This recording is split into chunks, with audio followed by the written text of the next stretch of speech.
मार्गदर्शन और आशीर्वाद मिलता रहा है। अब मैं अत्यंत विनम्रता पूर्वक माननीय अध्यक्ष लोकसभा श्री ओम बिरला जी को उनके आशीर्वचन के लिए आमंत्रित करता हूं।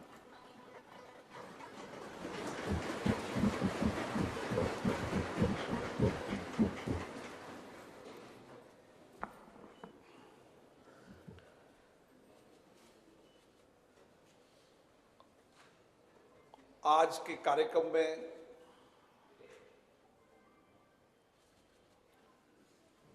उपस्थित उत्तर प्रदेश विधानसभा के माननीय अध्यक्ष श्री सतीश महाना जी, उत्तर प्रदेश के यशस्वी मुख्यमंत्री योगी आदित्यनाथ जी, संसद में मेरे सहयोगी और अभी प्रतिपक्ष के नेता श्री अखिलेश यादव जी, वित्तीय और संसदीय कार्य मंत्री माननीय सुरेश खन्ना जी, उप मुख्यमंत्री जी, माननीय मंत्रीगण, उत्तर प्रदेश के सभी माननीय यशस्वी विधायकगण, देश की राजनीतिक और सांस्कृतिक हृदय स्थली उत्तर प्रदेश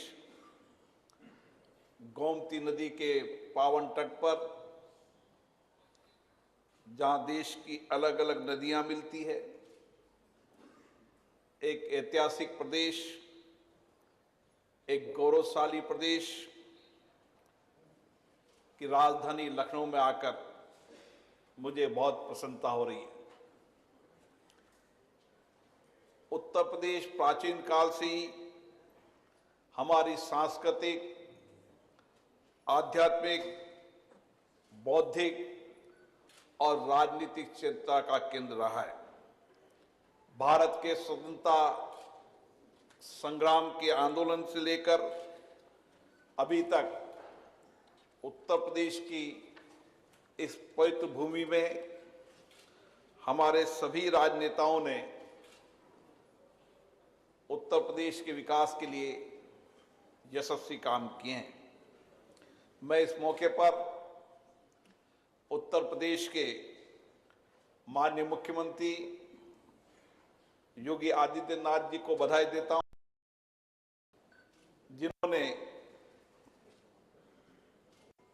पुनः मुख्यमंत्री के रूप में, सदन के नेता के रूप में अपना दायित्व संभाला है। बहुत अपेक्षाएं, आशाएं, विश्वास के साथ जनता ने योगी आदित्यनाथ जी के नेतृत्व में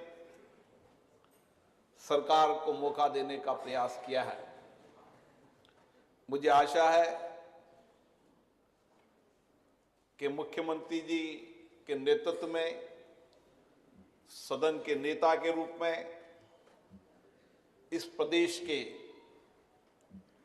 समावेशी विकास के लिए सभी दलों को साथ लेकर उत्तर प्रदेश के सर्वांगीण विकास के लिए उनका योगदान रहेगा और देश के अंदर उत्तर प्रदेश सामाजिक आर्थिक परिवर्तन का एक नया युग शुरू करेगा। मैं इस मौके पर हमारे विधानसभा के अध्यक्ष सतीश महाना जी को भी अभिनंदन करता हूं कि उन्होंने उत्तर प्रदेश के अध्यक्ष के रूप में अपना दायित्व संभाला है। उनका राजनीतिक, संसदीय एक दीर्घ अनुभव रहा है। मुझे आशा है इस अनुभव का लाभ सभी माननीय विधायकों को मिलेगा और उनके सतत मार्गदर्शन में ये विधानसभा अपने पूर्व अध्यक्षों के रूप में एक गौरव को अनुभव करेगी। उत्तर प्रदेश के अंदर 47 से ज्यादा माननीय महिला विधायक, 128 से ज्यादा माननीय नए विधायक और 200 से ज्यादा फिर चुनकर आए विधायक, उन सभी माननीय विधायकों का जो 18वीं विधानसभा के अंदर चुन के आए हैं, मैं हार्दिक अभिनंदन करता हूं, स्वागत करता हूं। मुझे आशा है सभी माननीय विधायक इस गौरवशाली विधानसभा की परंपराओं को, उच्च मर्यादाओं को, गरिमा को बनाए रखेंगे और किस तरीके से सामूहिक रूप से मिलकर इस उत्तर प्रदेश का समावेशी विकास हो, सर्वांगीण विकास हो, उसके लिए अपना योगदान निश्चित रूप से देंगे। साथियों, हम आजादी की 75 वर्ष की इस लोकतंत्र की यात्रा से गुजर रहे हैं और इस 75 वर्ष की इस लोकतंत्र की यात्रा में हमारे देश में संसदीय लोकतंत्र सशक्त हुआ है, मजबूत हुआ है, जनता का विश्वास, भरोसा हमारे संसदीय लोकतंत्र के प्रति और बढ़ा है। और इसी तरीके से उत्तर प्रदेश की विधानसभा, जो शायद विश्व की सबसे बड़ी राज्य की विधानसभा होगी, इस विधानसभा के अंदर निश्चित रूप से यहाँ के नेताओं ने, यहाँ से निकले हमारे प्रधानमंत्रियों ने इस देश का गौरव सम्मान बढ़ाया है। ये प्रदेश वो प्रदेश है जहां पर वर्तमान प्रधानमंत्री भी उत्तर प्रदेश के हैं और 9 से ज्यादा प्रधानमंत्रियों ने इस देश का नेतृत्व किया है। इसलिए राष्ट्रीय राजनीति के अंदर भी उत्तर प्रदेश की हमेशा विशेष भूमिका रही है और उत्तर प्रदेश विधानसभा की भी सभी विधानमंडलों के मार्गदर्शन में विशेष भूमिका रही है।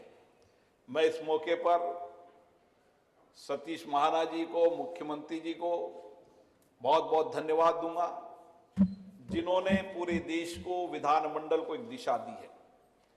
ई विधान के माध्यम से सूचना और प्रौद्योगिकी का उपयोग कर हम किस तरीके से विधानमंडलों को जनता के प्रति और जवाबदेही बना सकते हैं और हमारे विधायकों को सूचना प्रौद्योगिकियों की संपूर्ण जानकारी के साथ तर्क से अपनी बात कहने का मौका देंगे।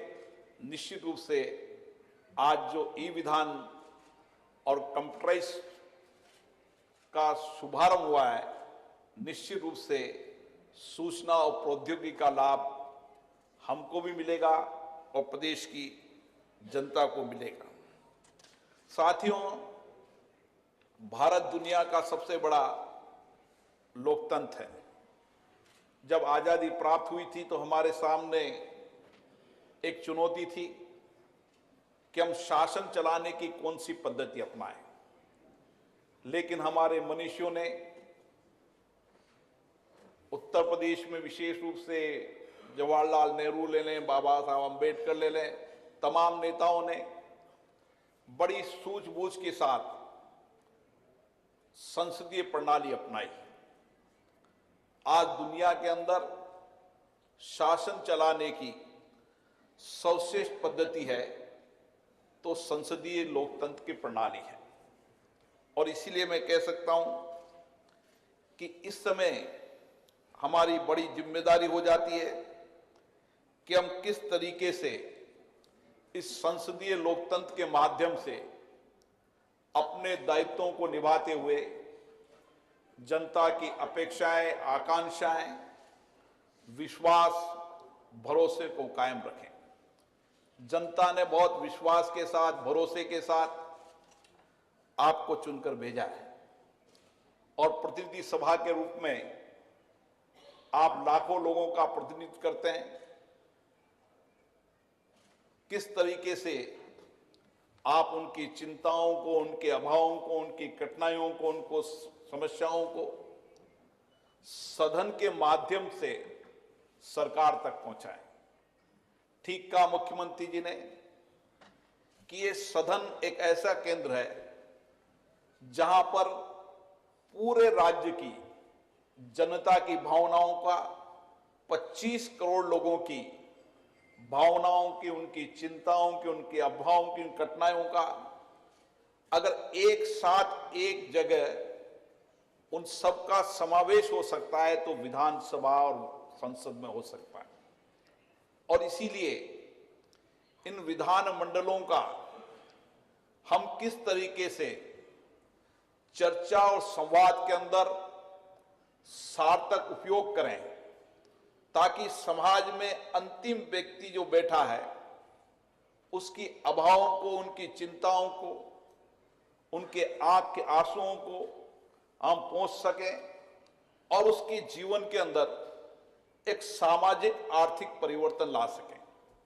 बाबा साहब अंबेडकर जी ने सही कहा था कि हमें राजनीतिक लोकतंत्र के साथ साथ हमें सामाजिक लोकतंत्र भी लाना पड़ेगा। अगर हम राजनीतिक लोकतंत्र को मजबूत बनाना चाहते हैं तो हमें सामाजिक लोकतंत्र को मजबूत करना होगा, तभी देश के अंदर राजनीतिक लोकतंत्र मजबूत होगा। समाज के सभी लोगों की, वंचित, गरीब, पीड़ित, शोषित व्यक्तियों की आवाज हमारी विधानसभा में हमारे प्रतिनिधि बनते हैं और शासन भी उन वंचित, गरीब, अभाव लोगों की समस्याएं जो सदन में उठती है उसका सार्थक रूप से, सकारात्मक रूप से लेकर अपनी नीतियों और कार्य योजनाओं को बनाता है। और इसीलिए मुझे आशा है कि इस विधानसभा की जो गौरवशाली परंपरा रही है, परिपाटियां रही है, यहां के नियम प्रक्रिया रही है, उन नियम प्रक्रियाओं, परिपाटी, परंपराओं का आप उपयोग कर समाज के अंतिम व्यक्ति तक के जीवन को परिवर्तन करने के लिए एक सार्थक चर्चा और संवाद करें। ये सदन चर्चा संवाद के केंद्र होने चाहिए। जितनी चर्चा होगी, संवाद होगी, बातचीत होगी, तर्क होंगे, उतने ही हम उस मंथन में से अमृत निकालकर उस जनता का कल्याण कर पाएंगे। इसीलिए संसदीय प्रणाली चर्चा और संवाद का केंद्र है। मैं इसलिए विशेष रूप से आपसे आग्रह करता हूं, हमारे पीठासीन अधिकारियों के सम्मेलन में भी इस बात की चिंता की है कि धीरे धीरे जिस तरीके से सदनों में हंगामा, नारेबाजी, तख्तियां, जिसके कारण सदनों की गरिमा गिरती जा रही है। सदन की गरिमा बनाने की जिम्मेदारी हमारी है और क्योंकि ये प्रतिनिधि लोकसभा और विधानसभाएं होती है, इसलिए प्रतिनिधियों के आचरण और व्यवहार के आधार पर सदन की गरिमा बढ़ती है। इसलिए मेरा आपसे आग्रह है कि हमें इस 75 साल की लोकतंत्र की यात्रा के अंदर देश के इन विधान मंडलों की मर्यादा, गरिमाओं को बनाए रखने के लिए जहां उच्च कोटि की चर्चा हुई, संवाद हुई है, हमारे व्यवहार, आचरण ऐसा होना चाहिए कि हम तर्कों से बात करें, अपनी जनता की समस्याओं को ठीक से रखें और बेहतरीन राजनेता इन्हीं विधानसभाओं, लोकसभा से वो निकले हैं जिन्होंने तर्कों के आधार पर विधानसभा और लोकसभा में अपनी बातों को कहें। और देश के अंदर कई नेता जिन्होंने सर्वश्रेष्ठ रूप से अपने तर्कों के बात कहकर आज देश के नेता बने, तो विधानमंडल और लोकसभा देश के सर्वश्रेष्ठ नेता बनाने का भी एक माध्यम, एक मंच है। और मुझे आशा है कि आप इसी दिशा के अंदर काम करेंगे। मैं इस मौके पर एक बात और निवेदन करना चाहता हूं। संसद और विधानमंडल का मूल काम कानून बनाने का भी है, और ये उत्तर प्रदेश की विधानसभा का अपना गौरवपूर्ण इतिहास रहा है, जिन्होंने एक महत्वपूर्ण कानून विधानसभा में बनाकर लोगों के सामाजिक आर्थिक जीवन के अंदर व्यापक परिवर्तन किए। उनको संवैधानिक अधिकार के साथ उनका जीवन सरल हो, सहज हो, कानून की मदद के माध्यम से उनको त्वरित गति से न्याय मिल सके, इसके लिए इस विधानसभा का गौरवपूर्ण इतिहास रहा है। और इसलिए मेरा आपसे आग्रह है कि कानून बनाते समय हमें व्यापक चर्चा करना चाहिए, संवाद करना चाहिए। कानून बनाने के पहले भी हम जनता से इनपुट लें, जनता से संवाद करें। जितनी अच्छी कानून बनाने में चर्चा संवाद होगा, तर्क होंगे, सरकार को भी मार्गदर्शन मिलेगा, और जिस जनता के कल्याण के लिए कानून बना रहे हैं उस जनता का भी कानून बनने से कल्याण होगा। देश की सरकार हो चाहे राज्य की किसी भी दल की सरकार हो, हर सरकार का एक ही मकसद रहता है कि हम कानून बनाकर लोगों को संवैधानिक अधिकार दें, न्याय का अधिकार दें, जो जीवन में उनकी कठिनाइयां, परेशानियां दैनिक जीवन में आती है उसको सरलता दें। और इसीलिए अब कानून बनाते समय जिस तरीके से चर्चा संवाद की कमी आ रही, वह हमारे लिए चिंता का विषय है। मैं आपसे आग्रह करना चाहता हूं कि हमारे नए माननीय विधायक हैं, उनको पुरानी चर्चाएं, डिबेटें, उनका भी अनुभव प्राप्त करना चाहिए। क्योंकि ई विधानसभा होने के बाद और जिस तरीके से हमने एक प्रयास किया, एक देश एक विधायी प्लेटफॉर्म, जिस पर आपको पूरी देश की विधानसभाएं, लोकसभा, राज्यसभा, सारे सदनों की कार्रवाई आपको एक प्लेटफॉर्म पर मिलने लगेगी। और आप देख सकते हैं कि किस तरीके से किस कानूनों पर किस तरीके की चर्चा हुई, संवाद हुई। जितनी आप पुरानी डिबेटों का अध्ययन करेंगे, रिसर्च करेंगे, उतना ही बेहतर तरीके से कानून पर आप चर्चा कर पाएंगे। इसलिए मेरी आप लोगों से अपेक्षा है कि आप उन डिबेटों, चर्चाओं का अध्ययन करें, रिसर्च करें, और अधिकतम समय विधानसभा में बैठने का हमें प्रयास करना चाहिए। जितनी देर आप विधानसभा के अंदर बैठेंगे, आपको उतनी देर अनुभवी विधायकों का मार्गदर्शन मिलेगा, उनके द्वारा कई बातों, तर्कों को आपको समझने का मौका मिलेगा, ताकि आप भी ठीक तरीके से अपनी बातों को, तर्कों को रखेंगे। क्योंकि मैं अभी नया अनुभव देख रहा हूं कि विधानसभा के अंदर बैठने की उपस्थिति की संख्या कम होती जा रही है। यह हमारे लिए चिंता का विषय है। हमें जनता ने चुनकर भेजा इस विधानसभा के लिए, विधानसभाओं की कार्रवाई में भाग लेकर उनकी बातों को, उनकी कठिनाई के लिए।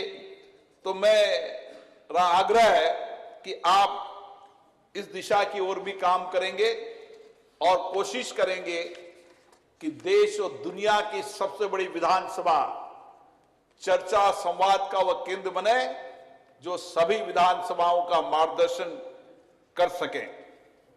मैंने माननीय अध्यक्ष जी से निवेदन किया है कि हम किस तरीके से, जब नई टेक्नोलॉजी का उपयोग कर रहे हैं, सूचना प्रौद्योगिकी का उपयोग कर रहे हैं, इतने कम समय के अंदर, इस 1.5 महीने के अंदर माननीय अध्यक्ष महोदय ने माननीय मुख्यमंत्री जी के मार्गदर्शन में जिस तरीके से ई विधान और पेपरलेस विधानसभा की ओर कदम बढ़ाएं, निश्चित रूप से उसी दिशा के अंदर हमारी लाइब्रेरी, हमारा संग्रहालय देश और दुनिया का सबसे सर्वश्रेष्ठ संग्रहालय होना चाहिए। हमारी रिसर्च विंग एक बेहतर रिसर्च विंग होना चाहिए। हम हमारे विधायकों की कैपेसिटी बिल्डिंग कैसे कर सकते हैं, उसके लिए समय समय पर देश के बड़े बड़े विद्वानों का समय समय पर प्रबोधन कार्यक्रम होना चाहिए, ताकि हम हमारे कैपेसिटी बिल्डिंग करते हुए हमारे विधायकों की तर्क चर्चा को तीव्र संवाद के रूप में परिवर्तन कर सकें, एक बेहतर चर्चा संवाद कर सकें। इसके लिए उनकी कैपेसिटी बिल्डिंग के लिए भी हमें व्यापक प्रयास करने की आवश्यकता है। साथियों, जैसा कि नेता सदन ने बताया, प्रतिपक्ष के नेता ने भी बताया कि सूचना प्रौद्योगिकी का जितना उपयोग शासन और प्रशासन में होता है, उतनी शासन और प्रशासन में पारदर्शिता आती है। उसी तरीके से हम भी अगर विधानसभाओं के अंदर जितना सूचना प्रौद्योगिकी का उपयोग करेंगे, उतना ही अच्छा तर्क संवाद चर्चा कर पाएंगे। इसलिए इस देश के अंदर माननीय प्रधानमंत्री जी के नेतृत्व में जो नया परिवर्तन देश के अंदर हुआ है कि किस तरीके से हमने सूचना प्रौद्योगिकी को परिवर्तन करके शासन को जवाबदेही बनाया, प्रशासन को पारदर्शिता बनाई और एक ईमानदार शासन हो, बिना पक्षपात के, बिना भेदभाव के।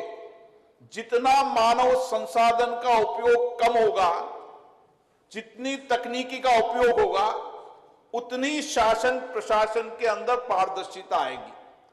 और इस देश के रूप में प्रधानमंत्री जी ने उत्तर प्रदेश के ने इस दिशा के अंदर व्यापक प्रयास किया है, लोगों की जवाबदेही के साथ काम किया है।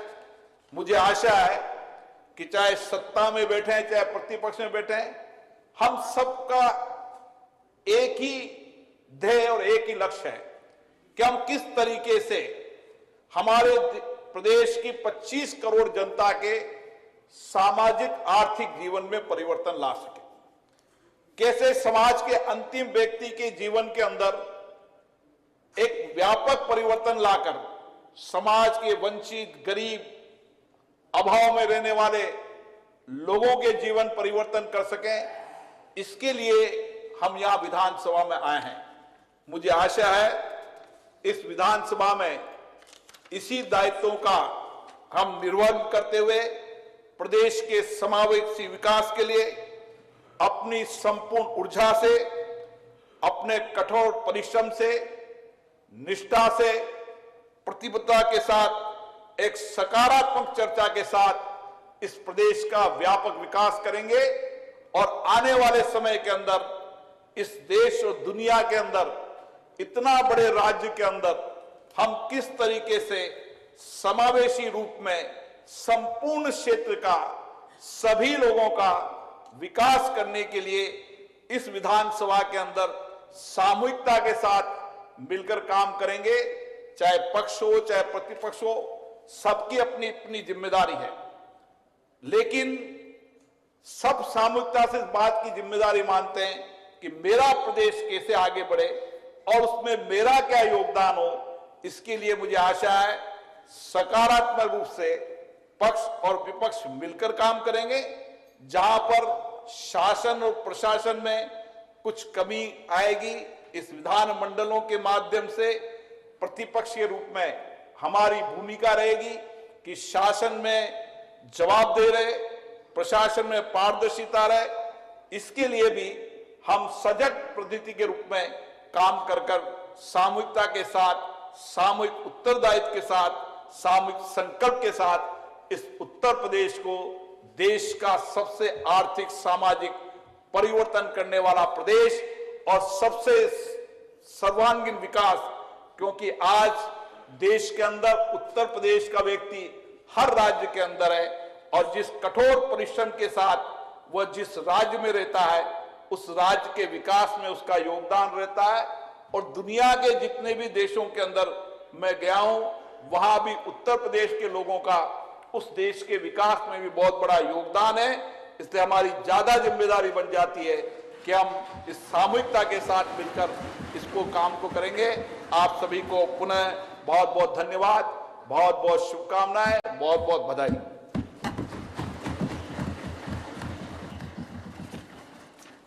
धन्यवाद माननीय अध्यक्ष महोदय।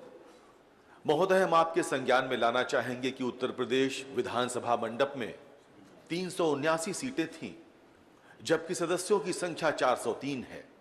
वर्तमान सरकार के 14 माननीय मंत्रीगण इस सदन के सदस्य नहीं हैं।